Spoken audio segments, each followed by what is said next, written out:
I just quantum leaped. I'm going to shift timelines. I'm going to change the trajectory of my future.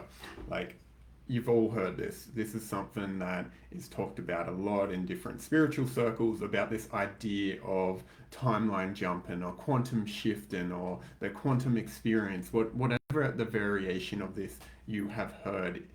This comes up a lot, and I want to talk about this for a number of reasons.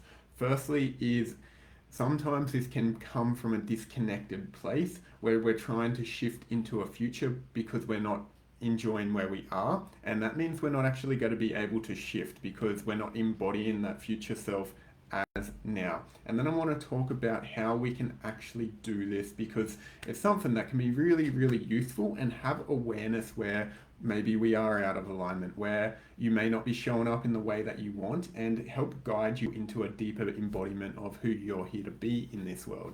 So this is where we're going to touch on this episode, on this call, whatever you want to call it. So firstly, what I mean by timeline jumping and how to embody your future self, these words that we use, is actually having a look at who you want to be in the future. What future version of you do you wish to embody? So this may be someone who's somewhat different to who you are right now. Maybe there's certain things you do, have, or be that you're wanting to embody for yourself. And so the first piece of this is it's great awareness for how you want to shift your life and where you want to go. So if you're not clear on that, it's actually more important to get clear on your vision, because once you have your vision, you can ask yourself, what version of me has created that vision? And this is how we get to know that future version of ourselves. And then through that, we can actually see what we need to do in the now to begin to embody that and have that energetic frequency that allows you to be that. So if you looked into your future and you're like, okay, that person, they're more structured, they have their days set up, they know what they're doing, they have a plan, and they go for it, and they continue to show up regardless of the results. And then you're like, okay, I need to start embodying it. And it's not about getting the results in the moment. So this is one of the things I did with this here, like the videos I'm doing in this space was like, cool, the future version of me that I'm looking to embody, they're showing up consistently. They've been able to show up consistently despite everything else that happens in life, and this is a skill that they have and that they embody. So this challenge for myself of recording videos 6 days a week has been about that, about creating and embodying a future aspect of myself of like, hey, I want to work with structure more. I know the version of me that's creating the vision that I'm holding at the moment, because in the past I've been someone who's been resistant to structure, resistant to consistency, and been like, I'll just do it when I feel like it. And that hasn't allowed me to grow in the way I desire now. In the past, it's really served me. It's been able to help me create a business in a way that's felt aligned, felt fun. But I've wanted to expand to the next level, and that next level for myself has meant structure. So I've been able to look at the future and see, oh, I need to bring structure into my life because that's what the vision requires, and the future version of me has to support that vision. So I've been doing this practice, which is the embodiment of it in the now, so I can actually become more of that person. And this is what you want to do.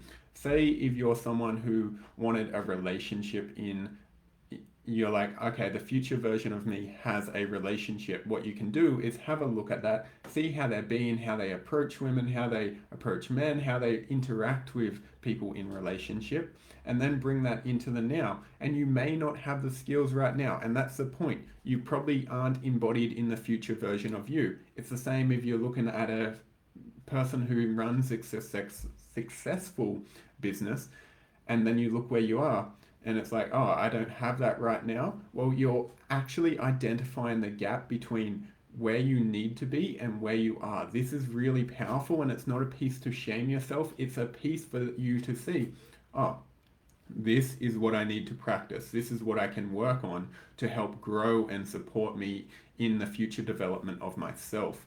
So actually taking that moment, and if it going back to the relationship, not to be like, oh, I feel awkward if I approach someone, or I feel insecure if I ask that person out.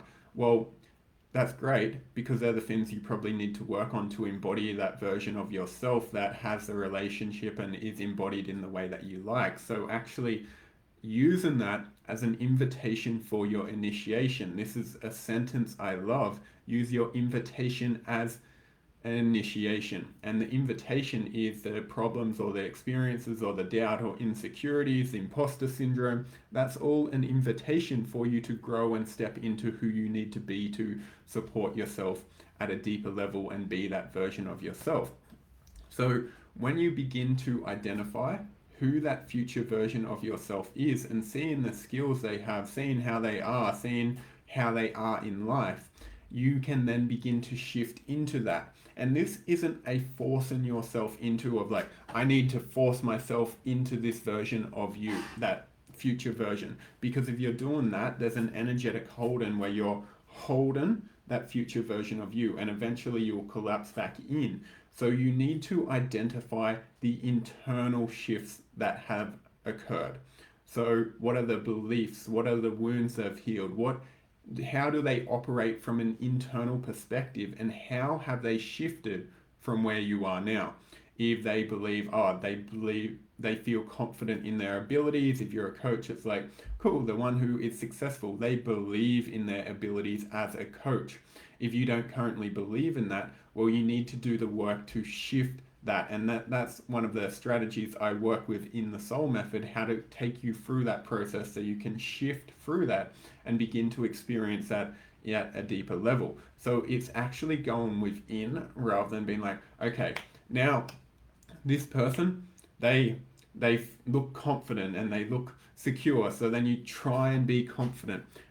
Take it a step further and ask, what are they embodying within themselves to actually make that shift into confidence? And in that, it may be, oh, they feel okay if they get it wrong. They're going to love themselves and they're going to acknowledge the shame and move through the shame if they do get it wrong, and they're okay with that process.